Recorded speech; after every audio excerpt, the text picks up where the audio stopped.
कि शौकत साहब तुसी अपने प्यो DIG फैसल कामरान को लैंड की गए सी। शौकत साहब जिनकी कब्र पर इस वक्त मैं मौजूद हूँ और ये मनोहन मट्टी के नीचे जा चुके हैं, इनको ये कहा जाता है कि तू बकवास ना कर।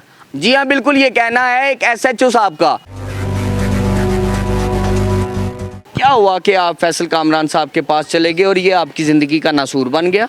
सर हमारा ना चेक का लेन देन का मामला था, ठीक है। कितने के लेन देन? 5 लाख का चेक था जो डिसऑनर हुआ था, तो लिहाजा वो चूँकि मेमजार के सदर हैं नईम भट्ट, उन्होंने हमें अपने ऑफिस में बुलाया। उस दौरान यानी इन्होंने मुझे मारा। आपकी कितनी रकम थी जो फंसी हुई थी? 5 लाख रुपए का मेरा चेक था जो डिसऑनर हुआ था। तो नईम भट्ट ये बाजार का सदर है, ये कोई भी इस तरह के मामला तो होते हैं, उसमें अपनी इंटरफेस करके उसमें दिहाड़ियाँ लगाता है, ठीक है। अच्छा, फिर उसके बाद आप कहाँ जाते हैं? सर मैं उसके बाद DIG कामरान साहब के पास अपने मामू की मशावरत से पेश होता हूँ। तो मैंने सेम टू सेम DIG साहब को बताया जाएगा। DIG साहब SHO को कॉल करते हैं। SHO को ये कॉल कर कहते हैं कि ये बच्चा आपके पास आ रहा, लिहाजा इसकी बात सुने और उसको प्रॉपर इंसाफ दिलवाएं। तो कहता है जिस बाप के पास गए थे उससे इंसाफ लेके आना था, बगैर जो दफ़ा जो इधर से जिसके पास गए उससे इंसाफ लेके आओ। मुझे तो गंदी गलीज 2-4 बातें करता है। तो मेरे मामू बात स्टार्ट करना शुरू करता है, बुड्ढे तू चुप कर, तूने बकवास नहीं करनी। मुबैना तौर पर यह बताया जा रहा है कि शौकत साहब तुसी अपने प्यो DIG फैसल कामरान को लैंड की गए सी। ਵੱਡਾ इंसाफ ਤੁਹਾਨੂੰ ਚਾਹੀਦਾ ਹੈ, ਉਹ ਇੱਥੇ ਆ ਕੇ ਲੈਂਦੇ, ਤੁਸੀਂ ਉੱਥੇ ਕੀ ਲੈਣ गए हो? बाकायदा तौर पर मामले के हकाइक जब आप सुनेंगे इस कहानी के तो रोंगटे खड़े हो जाएंगे।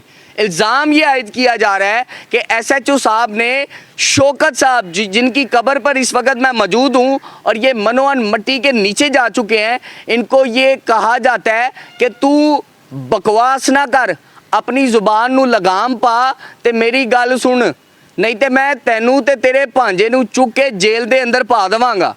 जी हाँ, बिल्कुल ये कहना है एक SHO साहब का। और ये भी मुबैना इल्ज़ाम है कि बाकायदा SHO साहब साइलिन को गालियाँ निकालते हैं और इतनी गालियाँ निकालते हैं जिसके बायस शौकत साहब को दिल का दौरा पड़ता है और उसी वक्त उनकी रूह परवास कर जाती है। जब भांजा अपने मामू को पानी पिलाने लगता है तो बाकायदा इनका तमस्कर हल्का सा उड़ाया जाता है और कहा जाता है कि इस बाबे नू चुक के सुटे आओ। जी हाँ, बिल्कुल ये मामला और ये हकाइक जो है वो जानने की कोशिश करते हैं। मेरे साथ शौकत साहब का भांजा मौजूद है। नाज़रीन व सामाईन, ये बाकायदा DIG के पास गए थे इंसाफ की तलबी के लिए।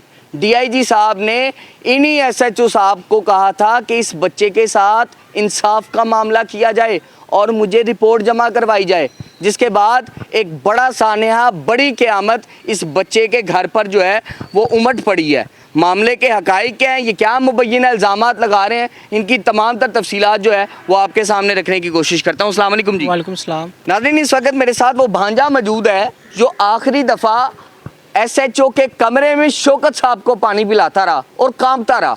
ये खौफ, ये वहशत, ये बर्बरियत थी किसकी, जानने की कोशिश करते हैं। अस्सलाम वालेकुम जी। वालेकुम सलाम। क्या हुआ कि आप फैसल कामरान साहब के पास चले गए और ये आपकी ज़िंदगी का नासूर बन गया? सर हमारा ना चेक का लेन देन का मामला था, ठीक है। कितने के लेन देन? 5 लाख का चेक था जो डिसऑनर हुआ था, तो लिहाजा वो चूँकि मेमजार के सदर हैं नईम भट्ट, उन्होंने हमें अपने ऑफिस में बुलाया, ठीक है। उधर बुला के यानी अपनी पंचायत लगाई, उसमें भी ये सारी उनकी यूनियन मौजूद थी। उस दौरान यानी इन्होंने मुझे मारा, ठीक है, कि तुम ये चेक हमें वापस दो। मुझे कहा था कि चेक लेके आओ, मैंने कहा नहीं, चेक क्यों नहीं लेके आए, इधर से हमारी तलक कलामी होगी। मैंने कहा चेक आपको पता है, मैंने आपको फोटोकॉपी दी, जब पेमेंट मिलेगी मैं आपको चेक दूंगा।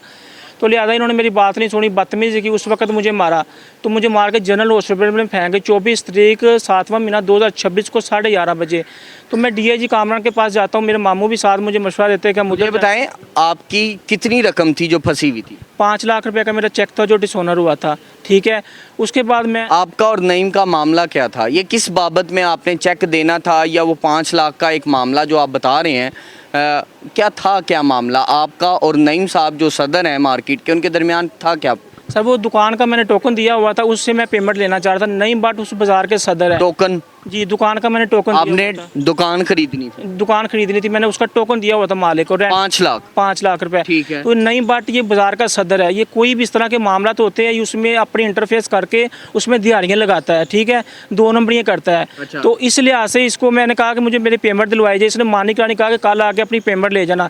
इसका एक तरफ आप कह रहे हैं मैं दुकान लेने वाला था, दूसरी तरफ आप पेमेंट लेने की बात करते हैं। पेमेंट लेना क्यों चाहते थे? दुकान पसंद नहीं आई थी? सर जिससे मैंने दुकान लेनी थी उसने कहा मैं आपको दुकान नहीं दे रहा। नई बाट ने कहा था इसको दुकान नहीं देनी, तो उसने इसके एवज मुझे चेक दे दिया था। वो चेक आपको नहीं देनी तो किसको देनी है फिर? वो चेक दिया था, वो अब कह रहा था कि जाओ जिधर भागना भाग लो, पेमेंट नहीं है, चेक डिसऑनर हुआ था मेरा, ठीक है। वो नई बाट दिलवाना नहीं चाह रहा था, इससे हमारी तलब यानी आपको दुकान भी नहीं देना चाहते और 5 लाख भी आपको नहीं 5 देना लाख भी नहीं देना चाहते और मुझसे वो चेक छीनना चाहते कि इनसे किसी तरीके से चेक लिया जाए। चाहते। अच्छा, फिर उसके बाद आप कहाँ जाते हैं? सर मैं उसके बाद डीआईजी कामरान साहब के पास अपने मामू की मशावरत से पेश होता हूँ। मैं डीआईजी साहब को सारी बात सुनाता हूँ। तो लिहाजा मैंने डीआईजी साहब को ये मैंने नोट भी करवाया, सर ये ऐसा कह रहे हैं कि जो जिस मर्जी बाप के पास चले जाओ, आना तो थाना फैक्ट्री एरिया में ही है। ये नई बाट सदर के अल्फाज थे। तो मैंने सेम टू सेम डीआईजी साहब को बताया जाए कि डीआईजी साहब एसएचओ को कॉल करते हैं। एसएचओ को ये कॉल कर कहते हैं कि बच्चा आपके पास आ रहा, लिहाजा इसकी बात सुने और इसको प्रॉपर इंसाफ दिलवाएं, और जिन्होंने इसको उठा के मार के जनरल में फेंका उनके खिलाफ कानूनी कार्रवाई करें और प्रॉपर इसको इंसाफ दिलवाया जाए। ये कहना है डीआईजी फैसल कामरान साहब का। जी एसएचओ साहब को मेरे सामने डीआईजी साहब ने कॉल की है, ठीक है।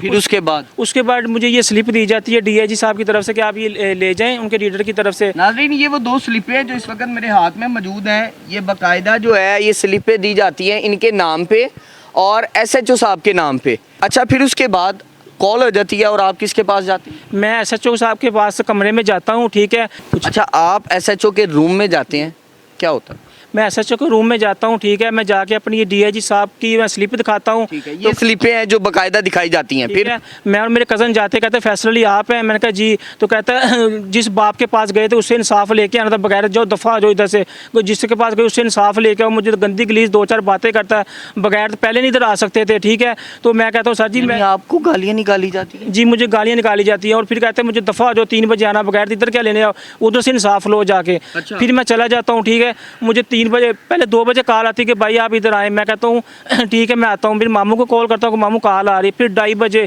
मुझे बार बार कॉल करते, फिर कहते अगर आप ना आए तो आपके खिलाफ हम FIR देके आपको अंदर कर देंगे। तो लिहाजा इस हवाले से मैं मामू से मशवरा करता हूँ, मामू को साथ लेके जाता हूँ मैं 3 मामू यही शौकत साहब हैं, शौकत साहब मामू जो इस वक्त मनोअन मिट्टी में जा चुके हैं और अपनी आखिरी आरामगाह पे आराम कर रहे हैं। इनको बाकायदा ये भांजा जो है वो साथ लेता है और सारी रुदात बताता है कि अब जाना पड़ेगा, नहीं तो मेरे खिलाफ पर्चा दे दिया जाएगा। एसएचओ साहब बार बार मुझे बुला रहे हैं। उसके बाद क्या होता है? उसके बाद मैं और मेरे मामू साहब उधर जाते हैं एसएचओ के कमरा में, ठीक है। हमारे जाने से पहले नईम भट्ट सदर, Malik Shafiq, general council, secretary, वो 10-12 लोग वो CCTV फुटेज में मौजूद है, वो ऑलरेडी उधर मौजूद होते हैं।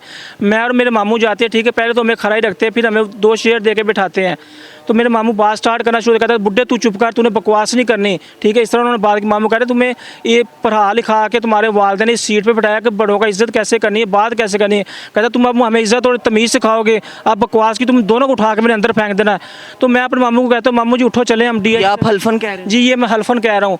तो आप मुसलमान? जी अलहमदुलिल्लाह मैं मुसलमान हूँ, ये हल्फन कह रहा हूँ। फिर मैं मामू को आप कलमा पढ़ के कह सकते? जी अल्हम्दुलिल्लाह मैं कलमा पढ़ के ला इलाहा इल्लल्लाह मुहम्मद रसूलुल्लाह मैं कलमा पढ़ के ये अल्फाज कह रहा हूँ जो इसने कहे हैं। क्या कहे हैं? इसने ये कहा था कि अगर इसने कहा था कि अगर तुमने अब बकवास की तुम दोनों को उठा के मैं फेंक दूंगा।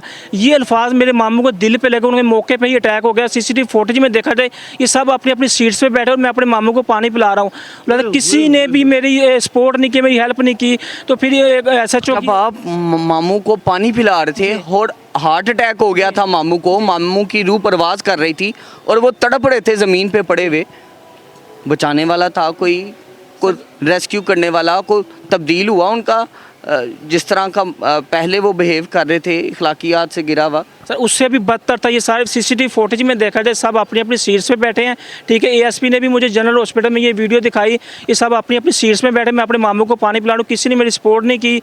क्या होता है फिर उसके बाद? तो उसके बाद यानी मामू दिल बर्दाश्ता होकर उनकी यानी सांसें निकलना शुरू होती है, यानी वो चेयर पे गिर जाते हैं।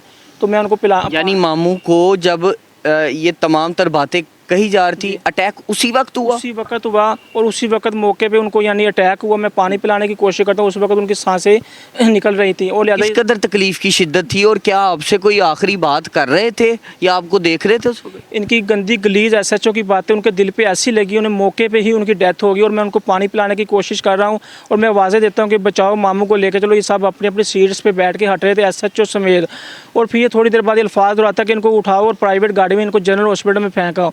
और लिहाजा ये हमें गाड़ी में डाल के जनरल हॉस्पिटल में फेंक आते हैं। ठीक है, अभी तस्वीर वायरल हो रही है, ये आपके मामू शौकत की है जी मेरे सके मामू शौकत हैं जी। जिनके बाजू और टांगे उठाकर कहाँ पे मुंतकिल किया जा रहा था? जी वो बाकायदा थाने में जो है उठाई हुई है और लेकर आ रहे हैं। जी ऐसे ही तो जब ये मेरा मोबाइल छीन रहे थे तो मैं कॉल करने लगता हूँ, ठीक है, तो तभी मेरे मामू को उठाते हैं मुलाजमीन और प्राइवेट गाड़ी में डालने की कोशिश कर रहे होते हैं और मुझे भी बाजू से पकड़कर गाड़ी में डालते हैं और हमें जनरल हॉस्पिटल के अंदर छोड़ आते हैं एमरजेंसी में और उधर से ये चले जाते हैं।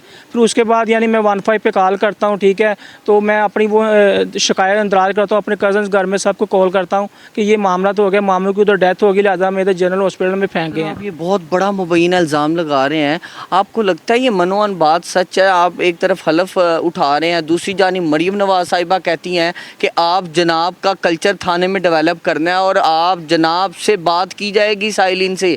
साहिल जब जाएगा तो एसएचओ से आप कहकर मुखातिब होगा और आप कह रहे हैं हमें गालियाँ दी गई और इसी असना के अंदर हार्ट अटैक हो जाता है। यानी दिल बर्दाश्त होकर शौकत साहब चले जाते हैं इस दुनिया फ़ानी को रुखसत कर। सर ऐसा कुछ भी नहीं है, ना इंसाफ है थानों में, ना उधर कुछ भी है। सिर्फ दो कानून है, गरीब के लिए और है, अमीर के लिए और है। जिसकी अप्रोच है वो थाना उसी का ही है। जिस तरह मुझे अल्फाज दोहराए गए थे नईम भट्ट की तरफ से, जिस मर्जी बाप के पास चले जाओ, जैसे मैं डीआईजी साहब के पास गया, जिस मर्जी बाप के पास चले जाओ, आना तो थाना फैक्ट्री एरिया में ही है। लिहाजा मुझे इधर इंसाफ मिलता तो मैं डीआईजी साहब के पास क्या लेने जाता, तो मैं इधर अपना इंसाफ इधर से ही लेता।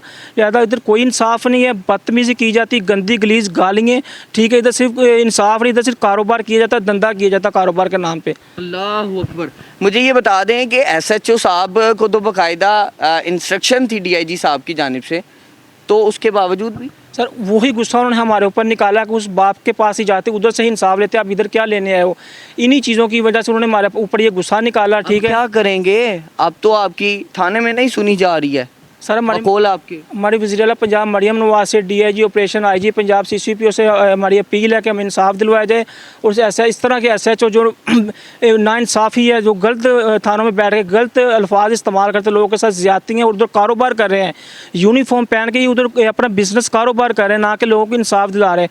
इस तरह के लोगों को महकमे से निकाला जाए और अच्छे लोगों को ये सीट से दी जाए ताकि हम गरीबों को भी इंसाफ मिल सके। हमें इधर से इंसाफ मिलता तो हम आगे क्या लेने जाते। शौकत साहब के अहले खाना इस वक्त क्या कहते हैं आप? सर वो सब हम सब बहुत गमगीन है, ठीक है, बहुत सदमे में जो हमारे साथ हुआ वो अच्छा नहीं हुआ, ठीक है। अल्लाह अकबर। मरियम नवाज साहिबा ये अपील कर रहे हैं और दोनों हाथ जोड़ के अपील कर रहे हैं कि खुदा का वास्ता है, मैं साहिल था, मेरे मामू साहिल थे और मेरे ही मामू को जिस ज़ुबान का और जिस सदमे का सामना करना पड़ा है, खुदा किसी शख्स को इस तरह का सामना ना करना पड़े। उनको बाकायदा इस सानहे के बाद उनको बाकायदा ये ज़ुबान और गालम गलोच तो बर्दाश्त करना पड़ी, लेकिन वो दिल पर ऐसी नक्श हुई कि उसने पूरी जिस्म की कैफियत को तबाह बर्बाद करके रख दिया और दिल का दौरा पड़ता है, जिसके बाद शौकत साहब जो है वो आज मनोअन मट्टी के नीचे जा चुके हैं। अब ये शख्स कब्र पर खड़ा होकर अपने मामू शौकत का इंसाफ का मुतालबा करता है और जो ज़्यादती इनके साथ हुई है उसका मुतालबा कर रहा है कि खुदा का वास्ता है जी साहब, अगर आप सीट पे विराजमान हैं तो हमारा एहतसाब कीजिएगा, एक कमेटी बनाइएगा और इंसाफ जिसकी भीख मैं दर दर मांग रहा हूँ, खुदा का वास्ता है वो इंसाफ मेरी झोली में डाल दीजिएगा। आज के प्रोग्राम से इजाज़त दीजिएगा, मुलाकात करूँगा अगले प्रोग्राम में। अल्लाह ने के बान।